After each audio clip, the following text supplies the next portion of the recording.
Do you know that one interview where Benedict Cumberbatch is asked which Star Wars character he'd want to be, and he just says he wants to be a lightsaber? I feel that way about Tron, because I would definitely want to be, like, a light cycle instead of an actual character. Greetings, programs. Welcome to another installment of the Versus series, and for the first time ever, I will be comparing the costumes from 3 films: Tron, Tron Legacy, and Tron Ares. I'll be focusing on the grid suits only, and using my 4-category system, where each category is worth 5 points, and the greatest score is 20 out of 20. Quick reminder that our 4 categories are color, texture/materials, character, and research. Now, before we jump into assessing which suits served their film best, let's review some info about each film. Tron was released in 1982 and had Eloise Jensen and Rosanna Norton designing costumes. It was definitely not a box office success, as it was very experimental and was actually barred from the Academy Awards, as CGI was considered cheating at the time. Side note about Tron, I was very embarrassed to learn that the name Tron just came from the word electronic, and I had somehow never put that together. And I didn't think I had to be embarrassed about this until I was on a phone call with my dad and was like, "Oh my gosh, did you even realize this?" And then he goes, "Yeah, of course." Ouch. Tron Legacy was released in 2010 and had Michael Wilkinson and Christine Clark working as the costume designers. It was only a modest box office success and was met with mixed reviews for the stunning visuals and substandard characters and plot.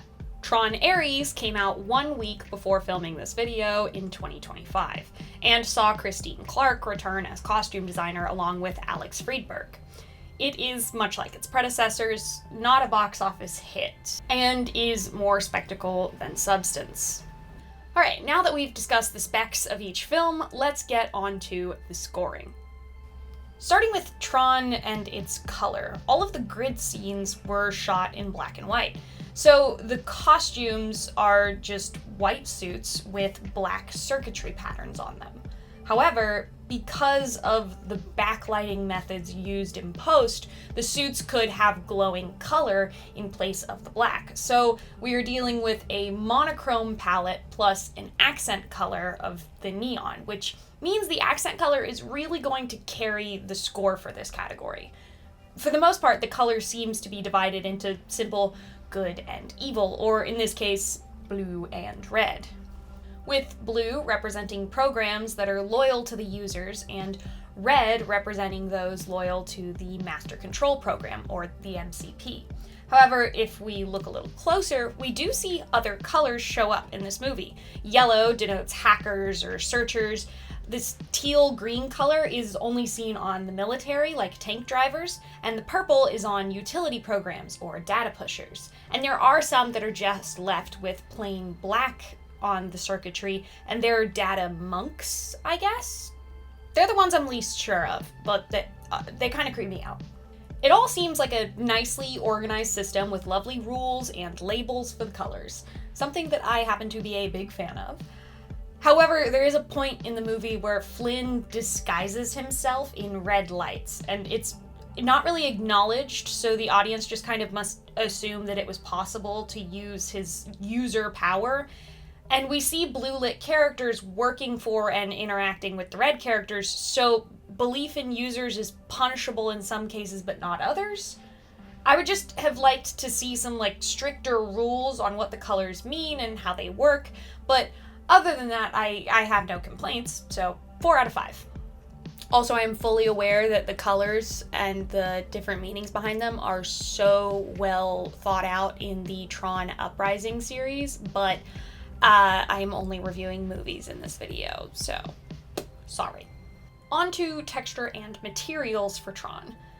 At first, the design team wanted black suits on a white set, but that idea was quickly inverted, as it would have taken more lights than they had available to them to light a completely white set. Instead, an easily lit black set and white suits were used. The materials were relatively unimportant, as they simply had to keep up a stark contrast for the later colorful backlighting. This meant that the stretchy base layers, along with leather, canvas, and plastic armored elements, were done on the cheap.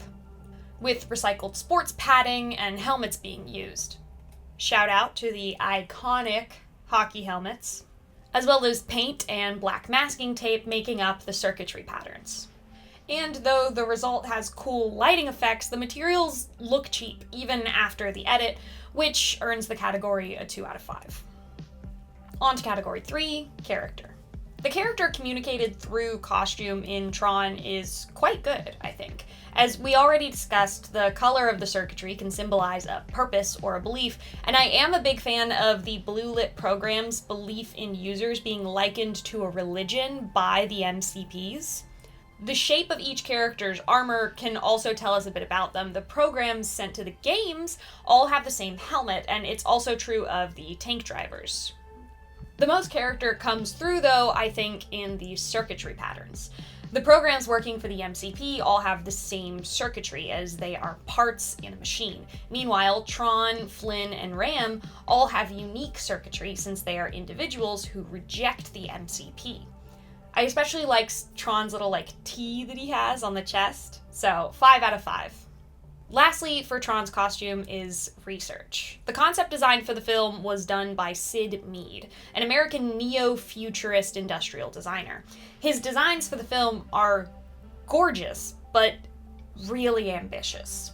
The director's concept for the film was quite literally, what if there was a character who was a neon line? And Mead took that idea and ran with it. He saw the circuitry lines as a reflection of the human nervous system, and the vehicles and the suits as extensions of the characters' bodies.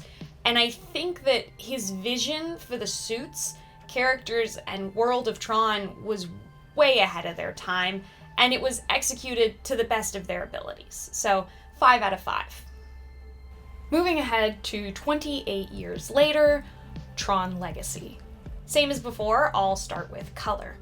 Because of modern convenience, the original black suit concept can come to life in this film, and the neon circuitry was actually achieved practically, which allowed for a strong glowing color instead of the original, which had a bit of a flickering effect due to the backlighting method that they used. So once again, we are dealing with monochromatic suits and sets interrupted by colorful neon. The designers said that it's a dark world, and the lights on the suits are kind of like the spirit or soul of a character coming through. Clue is the big bad, but he can't be in red because he needs to differ from our previous villain, the Master Control Program, or the MCP, so he's got yellow light instead. And though Clue is in yellow, all his goons are in orange.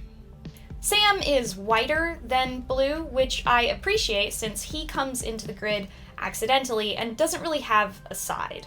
At least not at first. I think it would have been cool to see his suit be more blue the more into the fight he got, though. And I think it would have also been sort of a character development thing that could have really lent towards that. Cora and Flynn have blue circuitry, which makes sense as they don't subscribe to Clue's regime. However, anyone else who is not actively working for Clue seems to also be in blue, whether or not they're a neutral character or sort of a free agent like Zeus. I'm not a big fan of this, as it lessens the impact of why different colored circuits exist. I also wish there was more exploration and usage of the array of colors that we saw in the original film.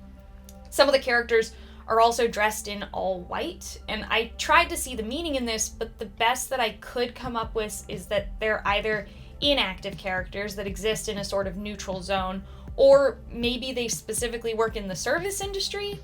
Either way, it was a bit unclear as to the reason characters were wearing white, much like the meaning of the blue light in this film is kind of unclear. So for color, this film gets a 3 out of 5. The texture and materials for Legacy is a big improvement to Tron. Every material was purposefully synthetic, as the grid is a digital and unnatural world, so all materials within it should be unnatural as well. I like the clear logic of this a lot. Every part of the costume was also custom made to fit the actors, so the stretchy bodysuit base layer was a hexagon printed material that has this amazing texture and close-ups, and the armored clothing elements over top of those bodysuits all create clean, sharp lines that flatter the wearer from any angle. which makes sense since the costumes were first designed in 3D on a computer to ensure that all angles were aesthetically cohesive. The helmets are not present for much of the film as they retract when not in use, which is handy for not only humanizing the characters, but also showing off your actors' faces. But when they are present, the glossy black and clear material fits seamlessly with the rest of the suit's vibe. The neon circuitry travels around the body like contour lines, and it sits flush with the suits. This is possible due to the practical lighting rigs that they installed in each suit, and they're battery-powered. And they even made sure that the battery packs that had to be worn on each actor fit in with the rest of the suit. So wonderful work all around, 5 out of 5 for materials. On to character. Much like in Tron Legacy, character is shown through color and circuitry patterns. So we've already discussed what the circuitry colors can mean, so let's look at the patterns. All the combatants, like Sam, have the same patterns and they are symmetrical. The designer said that an asymmetrical pattern like we see on Korra or Clue represents that character's individuality or autonomy. We do, however, also see character in other garments. The clothes worn by Korra are asymmetrical, much like her circuitry and even her hair. And Flynn is dressed in this sort of monk-like robe that expresses his inaction and his Zen lifestyle. The armor on various characters also communicates character very well. The combatants, like Sam, have clear helmets that allow us to see their faces. This humanizes them and allows the audience to connect. Meanwhile, characters like Clue and Rinsler have full coverage, dark helmets that reflect off of their faces and dehumanize them and separate them from the audience. Also, shout out to Rinsler/Tron, still having his little T design up on the collar. Character is expressed very well through costume in this film. However, I do still have my drawbacks about the color choices communicating character, so I will give it a 4 out of 5. Lastly, for Legacy is research. The suits in this film are revolutionary pieces of artistry and technology, and a great deal of care went into the design process.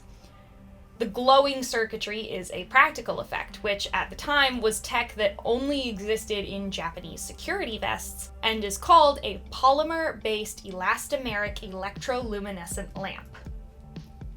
Try saying that 5 times fast. The battery packs had to be regularly switched out and recharged on shoot days because they only lasted 12 minutes. And this adherence to practical effects and inspiration from the '82 film is clearly seen in other aspects of the suits. They took Sid Mead's neo-futurist concepts and mixed them with cyberpunk aesthetics like those by Gareth Pugh. The concept designer for this film, Neville Page, pulled it into an all-encompassing, cohesive aesthetic. The game's helmets, which in the '82 film were hockey helmets, resemble modern hockey helmets, and other sporting inspiration is seen in Clue's motorcycle-like helmet and the motocross elements of the suits. Motocross was an especially useful source of inspiration as the designers wanted things to be as close to the body as possible and very action-oriented. As one of the designers said, a suit that looks like a sports car. And I think that's the perfect description for what we got. The making of these suits was thought out practically with the grid in mind, so no buttons or zippers are seen. Since these suits just materialize in the world, they need to look like they just materialized on the actors' bodies. I am supremely impressed with the research for this film, and it gets a 5 out of 5. Finally, let's talk about Tron Ares. Starting out with color, we mainly see black suits with red lights. The black suits come from the Dillinger grid, which seems to have similar color rules to the grids we've seen before, with red symbolizing a program loyal to the Master Control program, like Athena or Ares. When Eve enters the Dillinger grid, however, she appears in a white suit with white lighting. I don't see the logic in a white suit here, for the same reason the white suits confused me in Legacy. Even if programs can change their clothing, why white? Color seems to carry a lot of meaning in Tron, so why would something just be white? And especially in the Dillinger grid, where compliance is prioritized, why would Eve be individualized with her suit? Also, I would have rathered that they carry through with a stark contrast bright white if they were going to do this, instead of the silvery tone they did put her in. Her circuitry color is white, which is a color for users and ISOs, but I really would have liked to see some blue come through. It doesn't even have to be totally blue lighting, just like little hints of it, because she is actively in the fight for users. And I think that, oddly enough, blue has just become an underrated color in Tron, which seems so weird to me. In the 80s grid that Ares visits, we see a return to the monochromatic lighting of the characters, with Ares' red neon flickering the same way that the light flickered in the 82 film, which was a nice touch that I enjoyed.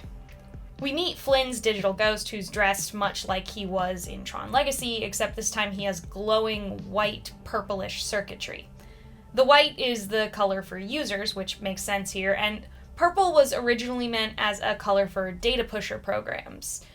It sort of makes sense here, as I guess Flynn can manage data flow, but I think it would have been really cool to push the whole monk-like thing and have him have black circuitry like there was in the original Tron film. In the final fight, Ares' color changes to white as he is now a user. I once again wish that some blue would have peeked through the neon at times, as it would have made the fight not only more visually interesting, but it could have scored some major nostalgia points as well. Overall, the use of color in Ares was fine, but far from spectacular. 3 out of 5. Next up is texture and materials. Much like in Legacy, practical lighting and suits were used, and all had to be made to custom fit the actors.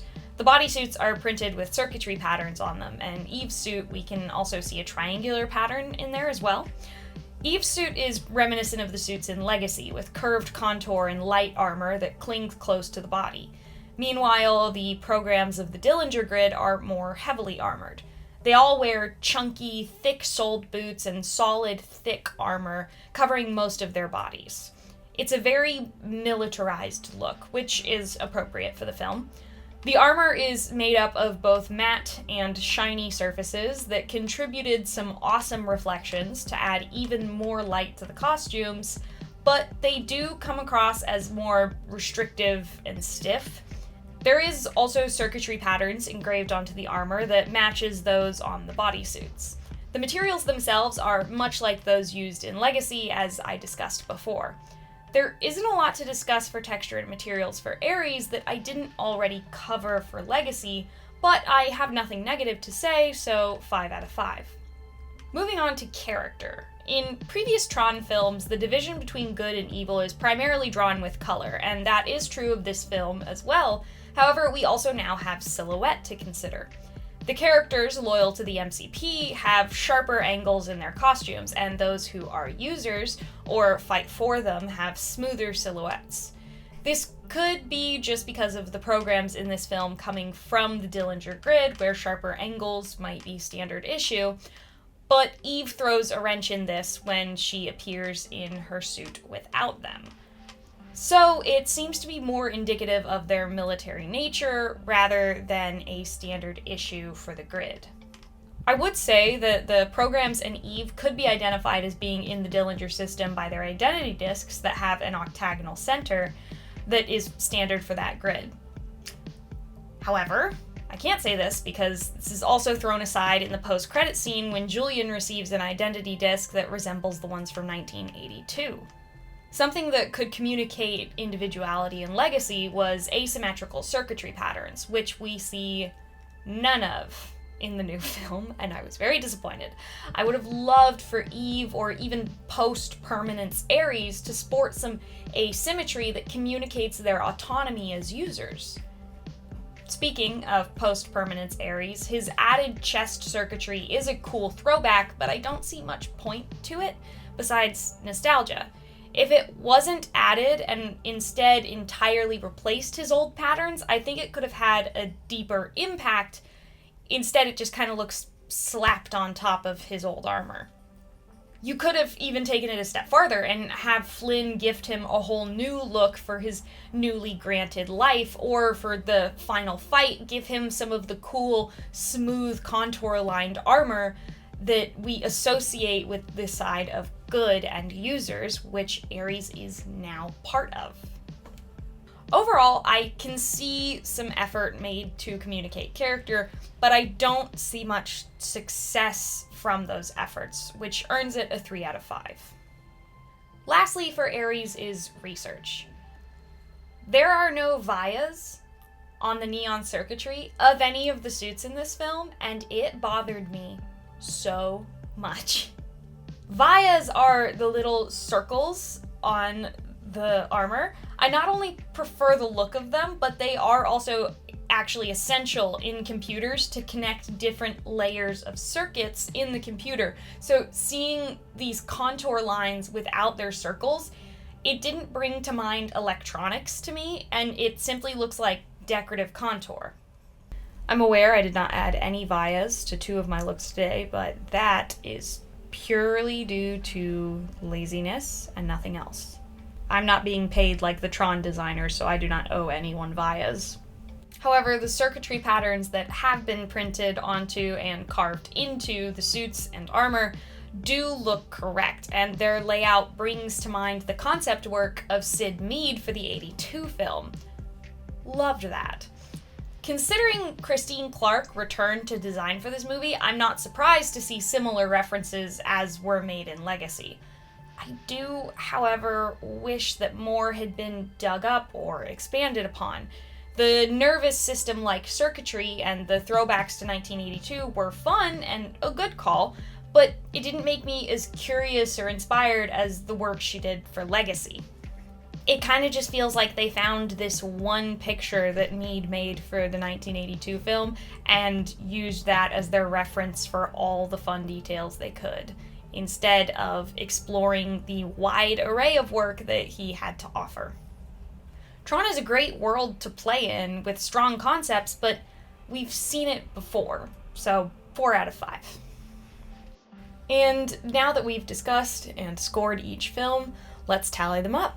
Tron 1982 scored a 4 out of 5 for color, a 2 out of 5 for materials, a 5 out of 5 for character, and a 5 out of 5 for research, resulting in a total of 16 out of 20. Tron Legacy scored a 3 out of 5 for color, a 5 out of 5 for materials, a 4 out of 5 for character, and a 5 out of 5 for research, resulting in a total of 17 out of 20. Tron Ares scored a 3 out of 5 for color, a 5 out of 5 for materials, a 3 out of 5 for character, and a 4 out of 5 for research, resulting in a total of 15 out of 20. The scores were close, but in the end, Legacy comes in first place, Tron comes in second, and Ares comes in third. And there you have it, my first ever 3-movie comparison. I hope you guys enjoyed this video as much as I enjoyed making it. Thank you so much for watching. Be sure to comment down below if you would rank these movies the same as I did, and if not, why? Also, feel free to correct any statements I made about any of the films and how they were made. I'm not an expert on Tron, I'm just a fan who wanted to talk about it, and I'm always down to learn some more. If you want to see me rant insufferably about my interests, or maybe make some stuff, be sure to check out my channel. If your attention span is not feeling up to more YouTube, then be sure to go visit my Instagram or my TikTok, and if you would like to check out some perks, be sure to visit my Patreon as well. Have a great day, or night, or whenever you happen to be watching this, and bye! My forehead is like 5 times bigger when I wear a ponytail. Like, it's me and my bald head against the world. Is 10 a.m. too early for a nap? Talk. Complete sentences would be much appreciated. Got enough Aquanet in here to time travel back to '82. I hate how my hair is right now, but I'm growing it out for my sister's wedding.